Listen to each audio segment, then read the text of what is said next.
박수종의 뉴스 정면 승부. 안녕하십니까. 3월 24일 금요일 박수종의 뉴스 정면 승부 시작하겠습니다. 엘리엇 시인은 4월은 잔인한 달이라고 했습니다.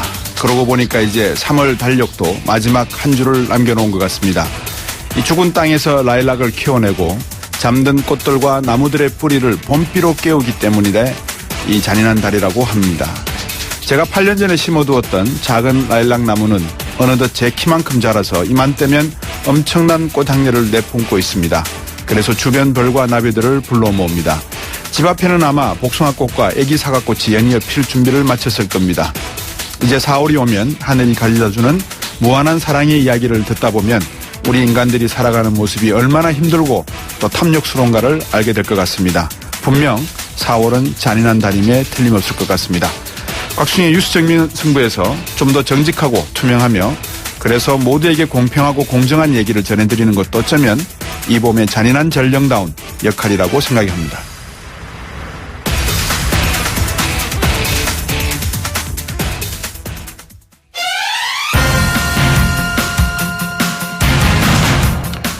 뉴스 정면 승부 오늘 저희가 준비한 순서 말씀드리겠습니다. 1부에서는 조금 전 뉴스에서 들으셨습니다만 세월호 특조위 박흥석 전 조사관과 함께 세월호 인양 이후의 미수습자 수습 문제 그리고 사고 원인 진상 규명을 위한 남은 과제들 한번 짚어보겠습니다. 22일 진행한 이 더불어민주당 현장 투표 결과 지금 SNS를 통해서 유출되고 있다 이런 파문이 일고 있지 않습니까? 이 내용을 당 차원 진상조사를 어떻게 시작되고 있는지 양승조 의원과 함께 2부에서 말씀 나눠보겠습니다.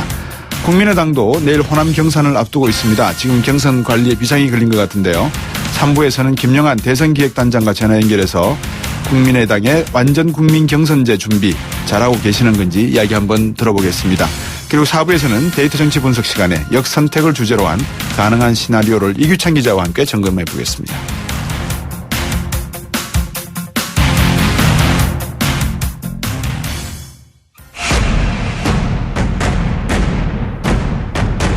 박수종의 뉴스 정면 승부. 네, 조금 전까지 YTN 뉴스를 통해서 TV 화면을 통해서 또 듣고 청취하신 분들이 계실 건데요. 지금 세월호가 이제 13m까지 들어 올려지는 데는 성공을 한 것 같습니다. 앞으로 이제 이 반잠수함에다가 옮겨 심고 이 바지선을 이용해서 목포항까지 이동하는 아주 중요한 마지막 절차가 남은 것 같은데요. 그것은 또 그거대로 가되 미수습자 수색 작업도 아직 남았고요. 또 진상규명조차도 남은 것 같습니다. 세 가지 규명이 의혹 규명을 해야 된다고 YTN TV 화면으로 지금 자막이 나오고 있는데 이런 내용들을 세월호 특조위의 박흥석 전 조사관과 함께 말씀 나눠보겠습니다. 안녕하십니까? 예, 안녕하십니까? 예, 박흥석입니다. 네네. 지금까지 인양 과정 어떻게 지켜보고 평가하시겠습니까? 먼저 이 해당 해주가 굉장히 안 좋은 조건이고 그런 네. 측면에서 현장에서 많은 고생을 하는 것으로 일단 보이고요. 네. 예, 그런 점에서 많은 고생한다는 말씀을 드리는 건 당연한 것 같고. 예. 근데 그렇지만 또 인양 과정이 순조롭게 진행되느냐 이런 측면에서는 좀 그렇지 않은 측면이 있어 보입니다. 네. 어떤 점에서 먼저 그렇습니까? 예. 선체를 리프팅하는 과정에서 이 와이어에 또 간섭도 발생을 했고, 예. 또 어제 밤새 또 문제였는데요. 램프 문이 열린 채로 들어 올려서 밤새 절단을 또 하지 않았습니까? 예. 그 두 가지 모두 다 어떻게 보면 사전에 준비를 좀 더 잘했어야 하는 것 아닌가 이런 생각이 좀 많이 드는 거죠. 예.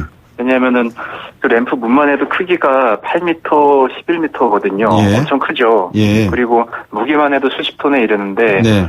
이미 선미들기를 통해서 해저면에서 오래전에 이미 떨어졌고 네. 분리가 됐고 그리고 잠수사가 유관까지 확인했다고 하는데 그거를 어제야 비로소 올리기 직전에 네. 그때 알았다는 게 좀 말이 안 되고요. 이런 게 과연 제대로 지금 작업이 되고 있는 건가. 예. 그래서 임기응변식으로 하는 건 아닌지 이런 걱정이 좀 되는 거죠. 방금 그 말씀하신 것은 셀비지호의 어떤 문제입니까? 아니면 우리 해양수산부의 문제입니까? 누구의 책임이고 문제라고 봐야 됩니까? 만약에 이게 인양 과정에서 램프가 끊어지면서 다시 밧줄이 끊어지고 인양이 실패했다라고 발생했다면 이거는 누구의 문제가 되는 겁니까? 그러니까 사실 해양수산부는 네. 용역을 수행하는 업체인 상하이 셀비지를 지휘 감독해야 될 그렇죠. 책임과 권한과 의무가 있는 거죠. 네. 그런데 상하이 셀비지 또한 이제 양자의 관계 속에서 예. 그 정확히 그 업무를 수행해야 될 텐데 그거는 지금 구체적인 내용을 봐야지 누가 책임이 있다라고 봐야 되기는 네. 최근에 그 지난 이제 국회에서 상하이 셀비지가 설명을 할 때 네. 그 해양수산부에서 제공한 자료가 부정확해서 네. 뭐 잔존유 회수라든가 이럴 때 기간이 많이 걸렸다 이런 얘기를 그 상하이 셀비지 대표가 또 한 적이 있거든요. 네. 그런 측면을 봤을 때 지금 해수부와 상하이 셀비지의 관계가 지금 네. 아주 긴밀하게 더 그 협의가 되고 있는지 또는 이게 향후에 분쟁의 소지를 안고 있는 건 아닌지 이런 걱정이 되는 게 사실입니다. 예.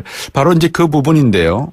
선진국, 특히 미국 같은 경우에 만약에 이런 인양 조치가 이제 발생한다면, 피해 당사자와 또는 이 정부 측에서 공개해야 될 부분과 공개해야 되지 말아야 될 부분을 명확히 한 다음에 공개돼야 될 부분, 즉 피의자 가족들이 요구하는 내용에 대해서는 인양 과정에서 필요한 제반 사항에 대해서 공개를 할 수밖에 없는 그런 내용들이 있을 건데 우리나라는 지금 인양하는 과정에서 어떤 일이 발생해서 어떤 만약에 뭐 불상사가 발생하면 이건 책임이 누구에게 있고 어떤 이런 구체적인 내용에 대해서 왜 공개가 안 되는 건지요? 공개를 못하게 되어 있습니까? 아니면 물어보지 않아서 답을 안 해주는 겁니까? 사실 그 부분은 뭐 그 해수부에서 먼저 답을 해야 될 사항인데 네. 사실 저희가 이제 특조위에 있으면서도 제대로 정보를 받지 못했습니다. 네. 뿐만 아니라 뭐 이해 당사자라고 할 수 있는 네. 그 유가족분들 또한 많은 정보를 요구했지만은 네. 제대로 된 답변을 못 받은 적이 많고요. 따지고 보면은 그런 정보들이 어떤 내밀한 정보 또는 네. 뭐 영업상 비밀을 요구한 게 아니라 예. 지금 해역에서 이루어지고 있는 작업이 무엇인지 그러니까요. 또는 뭐 오늘은 그 어느 쪽 구역에 잠수사가 접근을 했는지 그러니까요. 또는 거기서 어떤 촬영을 했는지 이런 것들을 요구하는 건데 네. 그런 걸 요구를 하면 없다 또는 뭐 네. 있는데 나중에 주겠다 그러면서 한참 뒤에 주거나 예. 또는 주더라도 부정확하거나 일부 정보만 제공하는 경우가 아주 많아서 네. 심지어 그 권한을 법적으로 인정받은 세월호 특조위가 그랬는데 네. 사실 이런 상황에 일반적인 국민들이 갖고 있는 정보에 대한 갈증은 얼마나 심할지 가히 뭐 짐작은 가면서도 오히려 네. 되게 분노하지 않을까 이런 생각이 듭니다. 예, 그러니까 마치 지금 말씀을 듣고 보니까 인양 작업 자체가 천우신조. 이건 뭐 하늘의 운에 맡겨가지고 그냥 무작정 인양을 하고 있는 듯한 느낌을 지금 받고 있는데요. 만약에 이게 어떤 법적인 책임을 져야 될 부분이 있거나 또다시 이 인양이 실패했을 경우에 발생될 수 있는 여러 가지 음모론이나 아니면 불가피한 어떤 내용들을 어떻게 감당하려고 정부가 이런 식으로 정보를 공유하지 않는지 제가 좀 궁금해서 여쭤봤고요. 앞에서 이제 그 램프 말씀을 해 주셨습니다. 그죠? 네. 근데 이제 인양 후에 사고 조사 사고 원인 조사를 해야 되지 않습니까? 지금 YTN TV로 세 가지가 나오고 있습니다. 하나는 화물 적재량이 원래대로 규정을 맞춰서 했느냐, 그러니까 과적재를 했느냐. 두 번째는 충돌 이야기가 있는데 충돌 때문이냐. 세 번째는 비상구가 막혀 있었다고 하는데 비상구가 진짜 막혀 있었느냐. 이 조사를 해야 된다는데 어려움이 있지 않을까요? 어떻게 보십니까? 일단 뭐 말씀해 주신 게 다 그 이제 침몰 관련한 원인으로 이제 제기되는 설 중에 하나인데요. 네. 뭐 말씀하신 것 중에 어떤 거는 그 충돌 같은 경우는 외관만 네. 정확히 보더라도 그렇죠. 알 수 있는 측면이 있고 예. 또는 이제 어떤 거는 이제 내부 정밀 조사가 또 필요한 부분도 있고 화물 예. 같은 경우도 거치 후에 하나하나 이제 실측 조사를 해야 될 측면이 있는데 예. 그 지금 국민들께서 좀 포커스를 좀 맞췄으면 하는 부분이 있는데요. 뭡니까? 뭐냐면은 예. 세월호는 지금 인양되는 과정이 있고 조만간 이제 특별한 예. 어떤 문제가 없거나 저는 당연히 인양이 되길 바라는 거고요. 네. 인양이 됐을 때 과연 누가 조사할 것이냐. 지금 이 부분이 아주 비어 있습니다. 아니, 그것도 아직 합의를 못 보고 지금 인양을 하는 겁니까? 예, 그렇습니다. 좀 더 그 말씀을 드리면은 예. 지금 세월호 선체조사위원회가 출범했다고 해양수산부가 지금 뭐 이야기를 하는 것 같은데요. 예. 조사위원회. 법만 통과가 됐지 사실 위원회 기본인 위원들의 위촉 및 임명도 아직 안 됐고 그거는 국회에서 그러니까 과거의 새누리당이겠죠.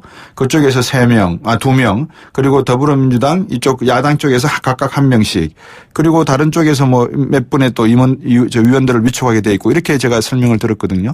예, 그렇게 이제 배분만 어디서 예. 누굴 얼마나 출처하지만은 권한이 예. 이게 지금 정해졌고요. 예. 실제 임명까지는 아직 시간이 좀 더 걸리는 것 같고. 그렇겠군요. 임명이 된 이후에도 이 시행령을 또 만들어야 됩니다. 맞다. 그죠? 그리고 예. 예산도 다시 짜야 되고요. 그리고 예. 조직 관련한 부분도 마련이 돼야 되고 예. 또 무엇보다 이 조사 업무를 수행을 하려면은 그 위원들 8명이 할 수 있는 일이 아니거든요. 그죠.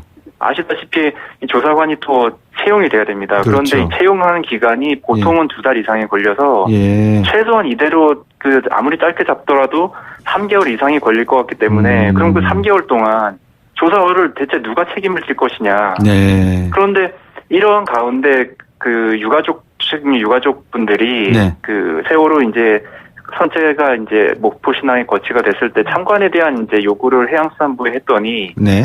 해양수산부에서는 그 선체조사 특별 그 조사위원회가 네. 선체조사위원회가 이미 시작이 됐으니 거기랑 협의를 해라 이렇게 공문을 보냈더라고요. 답신을. 예. 아직 제가 실체도 오늘 없는데. 예. 최근에 지금 들었는데요. 예. 알게 됐는데 그건 지금 실체도 없는 무슨 유령이랑 협의를 해야 되는 거냐. 예. 이런 당연한 질문이 다 예. 나오는 거고. 아이고.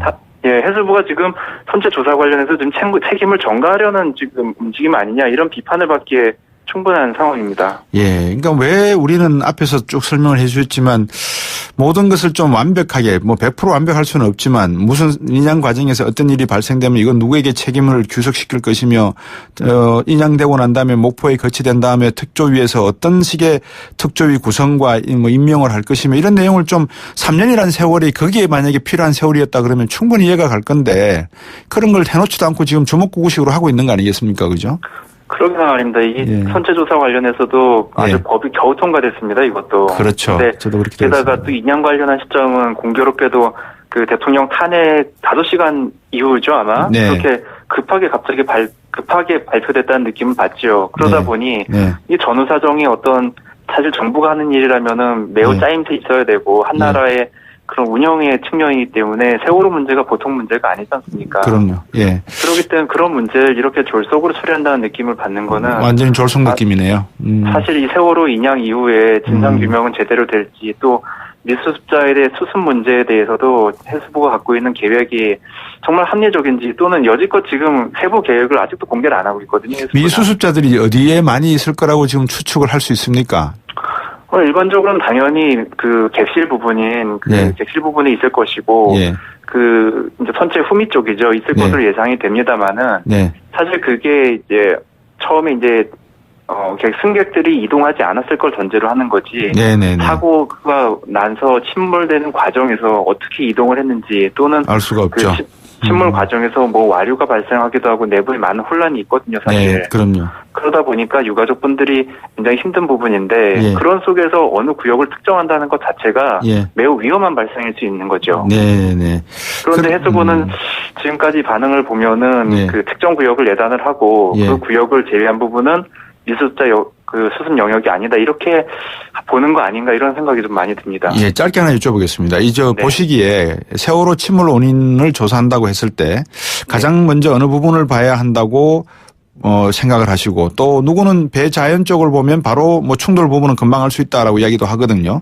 청취자분들이 이제 원인 규명에 가장 관심이 많으시니까 지금까지 중계되는 상황에서 이렇게 지켜보시면서 청취자분들이나 국민들이 어느 쪽에 좀 관심을 둬야 된다 이렇게 말씀해 주시겠습니까? 네. 일단 선체조사위원회 이 시기 관련한 부분을 좀 일단 관심 있게 보셨으면 좋겠고요. 예. 구체적으로 이제 선체 원인 관련해서는 순서상으로 접근할 수 있을 것 같습니다. 네. 외관을 보고 나서 예. 외관을 통해서 충돌이라든가 아주 특정한 물리적 손상을 볼 수 있을 것이고요. 그죠. 그리고 난 다음에 이제 선체 내부로 예. 미수습자의 수습과 동시에 병행해서 진행을 해야 되고요. 이 문제는. 예. 그러면서 하나씩 드러내는 이거는 시간의 문제이지만은 네. 시간보다는 네. 정밀성과 그리고 매우 섬세한 작업을 요해야지 그 미수습자의 작은 시편이라든가 작은 흔적 하나도 네. 수습할 수 있을 것이고 그렇군요. 그게 동시에 네. 진상규명과 함께 갈 것이다 이렇게 보고 있습니다. 예. 그 말씀하신 게 바로 원칙인 것 같은데 지금 해양수산부나 상하이 셜베지가 하는 작업 내용을 보면 그 원칙은 전혀 없는 상태에서 일단 올리고 보자 이런 내용인 것 같습니다. 오늘 말씀 잘 들었습니다. 다시 한번 인터뷰 부탁드리겠습니다. 좋은 시간에. 예, 고맙습니다. 네, 박응석 전 세월호 특조위 조사관이었습니다. 포토라인이 아닙니다. 포토전 탈취장치. 19년 오직 한 길. 포토전 탈취장치 명품만을 고집해온 센텍. 대표이사 권용석입니다. 하수관 악취, 공장 유해 악취, 이제 포토전에 맡겨주세요. 대표이사가 보증합니다. 센텍. 센데. 1544-8785. 우리 몸에서 제일 안전해야 하는 곳은 어딜까요? 글쎄요. 다 중요하지 않나요? 어떤 작업이든 일을 하는 분이라면 특히 발이라고 대답하실 겁니다. 발이 안전하면 마음까지 든든해지니까요. 지벤 안전화. 와, 스타일까지 좋은데요? 생각의 차이가 만드는 가치. 지벤 안전화. 크리네어 테크. 크리네어 테크 집중기. 주물 작업, 연마 작업, 페인트 작업. 분진가스, 냄새, 연기 작업장 분진. 이 세상에 못 없애는 분진이 어딨어. 크리네어 테크 기술력이 끝내줍니다. 크리네어 테크. 크리네어 테크 집중기. 임플란트 아플까? 오래 걸릴까? 네오 하세요. 네오 임플란트는 시술 받는 사람의 편안함까지 생각하니까 환자를 생각하는 임플란트. 네오 임플란트. 네오 하세요. 임플란트는 의료기기이므로 치과 전문의와 상담하여 결정하세요. 잠시 후 2부에서 뵙겠습니다.